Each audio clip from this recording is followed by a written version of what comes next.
আসসালামু আলাইকুম রহমতুল্লাহি বরকাতু। আমরা কুমিল্লাবাসীরা যারা আছি ভাই বোনদেরকে আমি বলবো, আমরা সবাই কিন্তু চাই কুমিল্লা এয়ারপোর্টটা চালু হোক। তো আমরা যারা যারা চাই তারা আমরা অনলাইনে ঝড় তুলব। ঝড় তোলার ক্ষেত্রে দেখা যায় কি আমাদের যে প্রেসিডেন্ট এখন ডক্টর ইউনূস সাহেব, ওনার চোখে পড়ুক, নজরে পড়ুক, পড়লে যেমন এই কাজটা নিয়ে সে চিন্তা ভাবনা করে।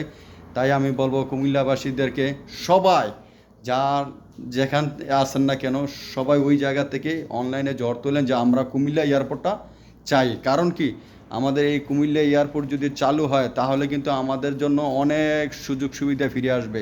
আমাদের কুমিল্লা অনেক ডেভেলপ হবে, আমাদের যাতায়াত আমাদের জন্য অনেকটা ভালো হয়ে যাবে, কারণ আমরা যানজটে পড়ব না। তাই আমি বলবো আমরা সবাই যারা আমার সাথে একমত তারা সবাই এই কুমিল্লা এয়ারপোর্টের জন্য অনলাইনে ঝড় তোলেন। এই ঝড় যেমন অন্ততপক্ষে আমাদের সরকার ডক্টর ইউনূস সাহেবের চোখে পড়ুক, নজরে পড়ার পরে যেমন উনি এগুলার পদক্ষেপ নেয়। আমাদের কুমিল্লা অলরেডি কিন্তু বিমানবন্দর আছে, শুধু এটার হালকা রিপেয়ারিং করার ক্ষেত্রে এটা চালু করতে পারবে।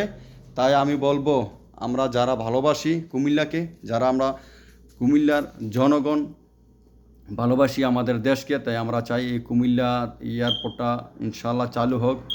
তো যারা যারা আমার সাথে একমত তারা আমাকে কমেন্ট করবেন, শেয়ার করে দিবেন। আমি ডক্টর ইউনূস সাহেবকে বলবো, আমি বহুত রিকোয়েস্ট করে বলবো, দেখেন আজকে যদি আমাদের কুমিল্লা বিমানবন্দরটা চালু হয় তাহলে কিন্তু ঢাকা শহরের ভিতরে কিন্তু এত যানজট হবে না। কারণ ঢাকা শহরের মানুষ যারা আছে না এখন আমি মনে করি 50%, 40 থেকে 50% লোকই কিন্তু কুমিল্লার।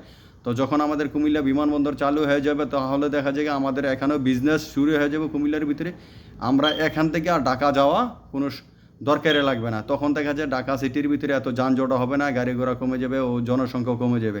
তাই আমি অনুরোধ করব অন্ততপক্ষে বিবেচনা করে এই কুমিল্লা এয়ারপোর্টটা আপনারা চালু করেন। চালু করলে এই কুমিল্লাবাসীর জন্য যেমন উপকার হবে, দেশের জন্য একটা সৌন্দর্য একটা রাষ্ট্র গঠন হবে আর সুন্দর একটি দেশ হবে।